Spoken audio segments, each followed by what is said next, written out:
How to trick your brain to lose fat faster. The brain is a complex organ that controls thought, memory, emotion, touch, motor skills, vision, breathing, temperature, hunger, and every process that regulates our body. Together, the brain and spinal cord that extends from it make up the central nervous system, or CNS. Every decision we make starts in the brain and is carried out by our nervous system. Our brain receives and sends a response signal. For example, ghrelin, the hunger hormone, sends a message to the brain to stimulate appetite, increase food intake, and promotes fat storage. Pretty straightforward, right? Not entirely, as human beings will also factor in emotion that sways our body is telling us to do to achieve a desired outcome. With losing fat and especially getting into low body fat percentages, it's a series of decisions you make to elicit fat loss. The truth is, many of us succeed but end up regaining that weight back or even more than when we started.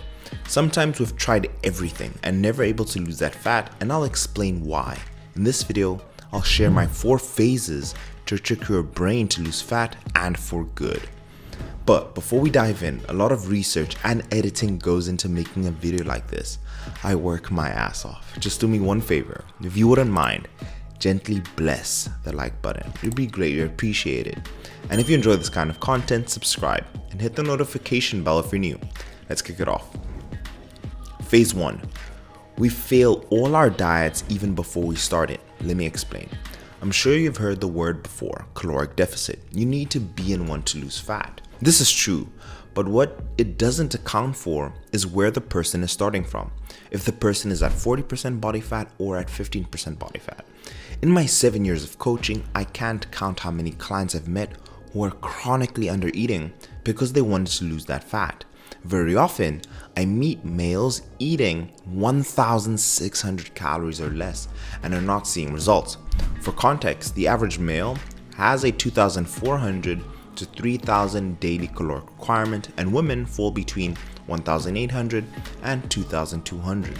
A combination of impatience, lack of experience, and desperation to lose that belly fat or chest fat lead to those emotional decisions to cutting your calories so drastically, which normally results in them being stuck between a rock and a hard place. Do you eat less calories to achieve your goal?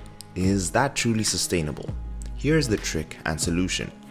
To truly know what your caloric deficit is, you need to know what your maintenance is. Number 1, avoid using the word diet. The negative impact the word uses implies restriction. It divides food with bad and good and insinuates that this is temporary when you want to change your body for the rest of your life. Number 2, eat at maintenance calories for 1 month or more. When doing this, you truly give your body the perfect nutrients it needs to maintain its natural weight. On top of that, your weight isn't the problem, it's the fat. When eating at maintenance but simply changing your eating habits to higher protein, moderate carb, and lower fat, this macronutrient split is more conducive to adding muscle tissue. The more muscle you build, the more your body fat percentage decreases. Number 3, prioritize training. When you shift your focus to building muscle, progressively overloading them, the combination of a high protein diet and a training plan will result in more muscle mass. Consequently, as you increase your muscle mass, your body fat percentage drops. 4, focus on sleep. Sleep is vital to recovery, to allow the body to repair itself. I've done entire videos explaining how more sleep helps fat loss. Between 7 to 9 hours can help burn more fat. Most people I know can't confidently say they get 8 hours of sleep a night. I'm curious to know how many hours you're sleeping. Let me know in the comments. Be honest. 5, I recommend being in phase 1 for a minimum of 4 weeks. Phase 2, week 5 to 8. Increase expenditure. The best way to establish a small deficit, at bare minimum, will be to truly know what your maintenance calories are.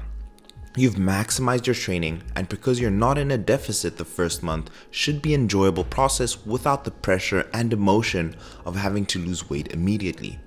Your goal should be performance focused, getting stronger, and as a result, building muscle. The next trick. Number 1, I want you to start walking 10,000 steps intentionally every day.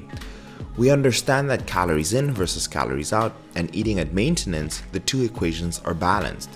Research has shown that 10,000 steps can burn between 250 to 600 calories per day. Let's take the former, 250 calories, which means in a week, you burn 1,750 calories a week. We know that 1 pound of fat is equal to 3,500 calories, in theory, which is just by adding walking, you can burn half a pound a week. Why this works for me and my clients is because it's so simple and easy. This is something you can do and should be doing for the rest of your life. Number 2, going into week 4 and the future, you should experience body recomposition without any of the negative side effects. At this stage, you should have established what is called the habit loop, which is this. 1, the trigger, a cue that signals us to start the routine. 2, the action, the habit itself, both good and bad. And 3, the reward, the positive feedback we eventually crave. In the beginning of phase 2, I also recommend checking your weight once a week. This is how you can accumulate the data of what your true weight is at maintenance. Whatever weigh-in you get, it shouldn't matter. It should just be data. If the weight is increasing each week, you're likely in a surplus. If it's stable at the same weight, you're truly at a maintenance, and if it's decreasing every week, then you're in a deficit. Phase 3, establishing a caloric deficit. By phase 3, you've internalized all the easiest habits of the first 2 phases: training, sleeping, eating at maintenance, and walking. Easy tasks the brain can accomplish almost subconsciously. Now, we establish a caloric deficit. Eat all the food you were eating at maintenance, but only remove 200 calories worth of carbs. Let me show you how simple that is and how that looks. If you had candy in your diet, it's not a bad time to only remove 54 grams of it. If you've been eating pasta, that's only 54 grams of uncooked pasta. So little, if I put 2 plates next to each other, you wouldn't be able to tell which one had 200 calories less, or even reduce your tablespoon of peanut butter. All I did was remove 30 grams of basmati rice. In week 3 to 6, 190 grams of protein, 310 grams of carbs, and 50 grams of fat. I removed another 20 grams of rice. Week 7, macros were 185 grams of protein, 300 grams of carbs, and 45 grams of fat. It was wise to remove an egg from the burger as fats and proteins dropped and you won't even notice it.